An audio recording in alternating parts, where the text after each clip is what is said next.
Welcome to Tuesdays with Entegra Coach. I'm PJ Clanton. Today we're going to be discussing the slide-out operation on your diesel pusher motorhome.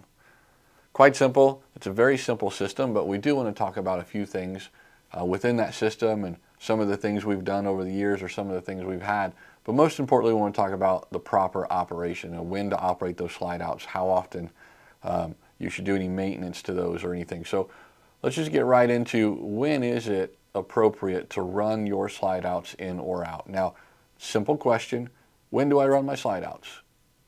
It's this, your coach needs to be at ride height. So that means the air suspension needs to be fully inflated as if you were driving down the road before you run your slide outs in or you run them out.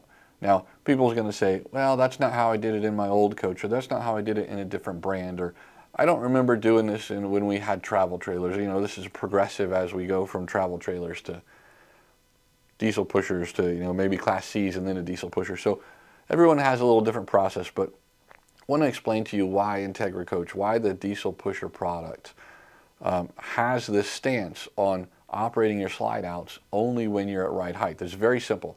So it's actually the way we manufacture the coach.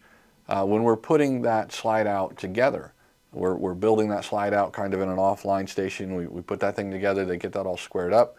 Now we're going to take this box, the slide out box, we're going to put it inside the coach. So we're going to slide it into an opening that we've already prepared. Now, that opening that comes through the sidewall is actually squared from corner to corner while the coach is at ride height. So on our production facility, we're airing these up, we're making sure that that coach is at ride height, and we're ensuring at ride height that that opening is actually square. So now we're going to put the square slide out box inside the square opening when the coach is at ride height. So it really makes sense then that while you're at ride height is the optimal time to run your slide out. And that's kind of where it comes from. So you guys understand now, we build it that way, which is why we're telling you to operate it that way. And it does make a difference.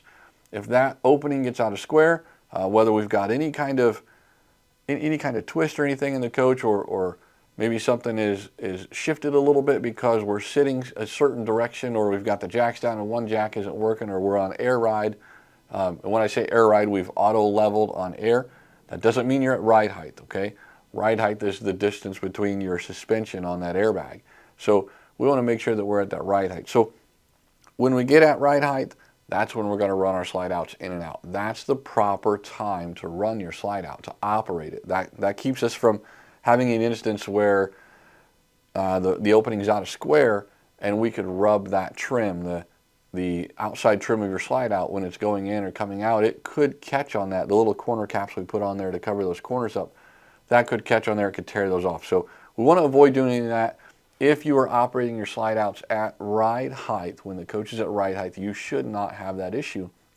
And we shouldn't even be close to that because we leave a gap all the way around. We square those up to the best of our ability while the coach is at ride height. So that's the proper time to run them. Now, how do we know when we're operating that slide out? How do we know that it's all the way out or all the way in? So for years we've talked about this, and people go, well, why don't you put a limit switch on there? That's not the case. We don't have a limit switch on there only because of the way our system is designed. So our system is an electric motor. It has 2 ram tubes. We've tried a couple things in the past where some rooms had 4 ram tubes or 3 ram tubes, but generally we've had 2 ram tubes per room, and we've had 1 centrally located motor. Now that motor is going to operate. We've got some drive shafts that go out the side, go over to the ram tubes, and that's what drives those rooms in and out. So as it drives them in and out, how do we know that we're all the way out? How do we know we're extended to that final point? There's a little trick to this. It's actually by listening to the sound of that motor. We've got stops in there. We've got things in place to keep you from running that slide out too far, from running that slide out in too far. But that also puts some wear and tear on the system. So what we want you to do is we want you to be listening for that motor, and we're going to hear that motor turn, and you're going to hear that thing making its normal sound.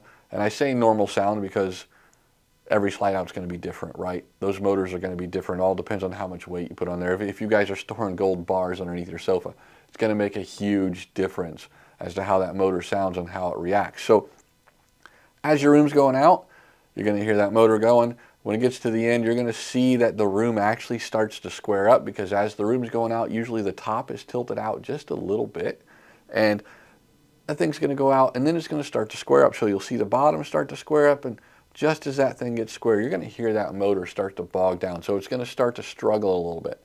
That's the moment that we want to release that slide out button. That's ensuring that we're not putting too much pressure on the outside. If you're holding that button down, your slide out's going out, and you just keep holding it, and that motor goes all the way out, and you hear that motor bog down, and then you hear that click. That click is actually where it has tripped the power supply to that motor, and it's activated the brake on that motor. So now we've locked that motor in place right where it is.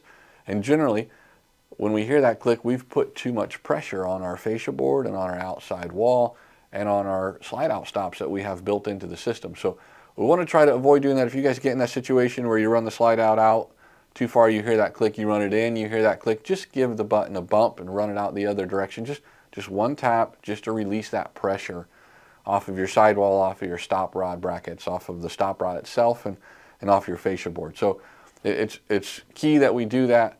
We want to make sure that we're operating those correctly and that we hear them. Now, when we talk about normal sounds, notorious for our super slide, we always get this question, and people call in all the time. I think there's something wrong with my slide out. Well, why do you think so? Well, when it goes out, it starts to go down the hill and make that flush floor, and it has this large clunk and bang and clang. And here's what's happening, folks. On that ram tube, there's a cog gear.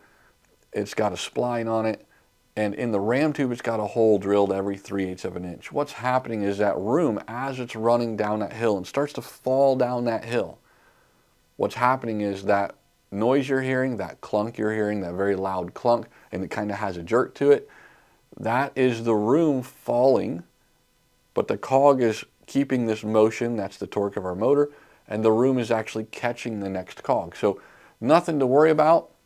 That's exactly what we want it to do. We want it to catch that next cog so it stays timed. That's going to keep both sides timed and keep them even as they're going in and out. So not to worry, that noise is normal. Now what about when it's coming in? Everyone says, oh, it struggles so bad. It sounds like that room is getting ready to quit, or that motor is going to break, or that motor is just going to stop. That's usually not the case, folks. Those motors are very, very powerful. We've been using the system for a very, very long time. And it is a rarity that we have that motor actually go out or something happen to it. Now, I'm not saying that it never happens, because it does. Things happen. But generally speaking, we're not having any issues. We don't have an issue. There's not a slide out issue where, oh, I've used a super slide, we've got some weight in it, and I've only been able to run this 10 times and my motor goes out. That's not the case at all. We're seeing that those are very strong motors, very well put together motors, and we appreciate that we've been able to partner with Clobber for a very, very long time to use those motors. So it makes a big difference when you know exactly what's going on. So yeah, that room is going to struggle. You're going to hear that thing come in, and you're probably white knuckling there for a second going, man, I just don't know. It's fine. Continue to run the room. Now, if you have overloaded your room, like I said, if you've got gold bars stored underneath your sofas, underneath your theater seating, back behind the walls in those cabinets, obviously we're going to have a little too much weight in there. We can't have a rock collection back there. We can't have magazines, a collection of magazines or books or something stacked. We can overweight that system, or we can overweight that room. So be very cautious, conscientious about what you put in the room, what you're storing in there, so that it can continue to run. Now, what happens if one does go out? Well, this is really simple. You have to understand our system. It is, like I said, 2 ram tubes, your cross shafts or your drive shafts, and the motor. The motor is a simple device. It's a DC motor. It's reverse polarity. So, very simple.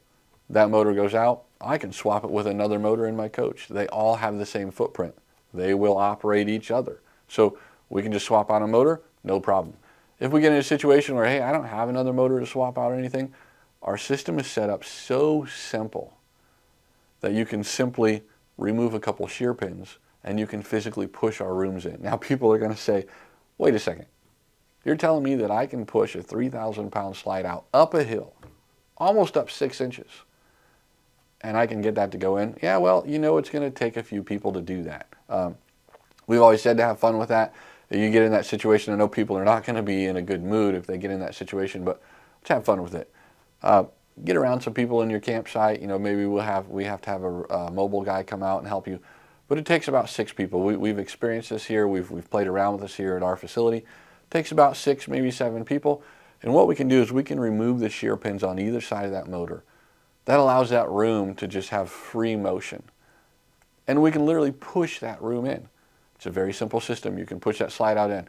Once you push that slide out in, you've got to secure it so that it doesn't come out driving down the road. You turn the corner and that slide out's going to just fall right out. It's not going to fall out of the coach, but it is going to slide out and move. It's going to scare you. Okay, so we need to make sure that we get that thing secured, put in place. Now, how do we secure it? Well, we can put the shear pins back in.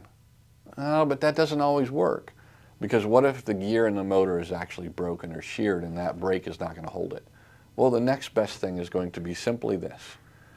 If you have a pair of vice grips, fasten a pair of vice grips to the drive shafts in the basement. You put a pair of vice grips on there, you've got them pushed up against the floor. That room is not going anywhere because it's going to lock that in place. We're using the bottom of the floor as a lock and that vice grip as the holding device to keep that shaft from turning. So it's not really that bad, easy to do. It's a very simple system. We think we have one of the best slide out systems in the industry because of its simplicity and because it has a really good track record. So understanding how to operate it, when to operate it, what it should be doing, and just in case there's ever that issue, we've got you. We've got your back. We're able to help you. You should never be stranded because your slide out doesn't come in or out. We have ways around that. We have ways to get you back on the road. So I hope this has helped. Hopefully we're giving you some good information.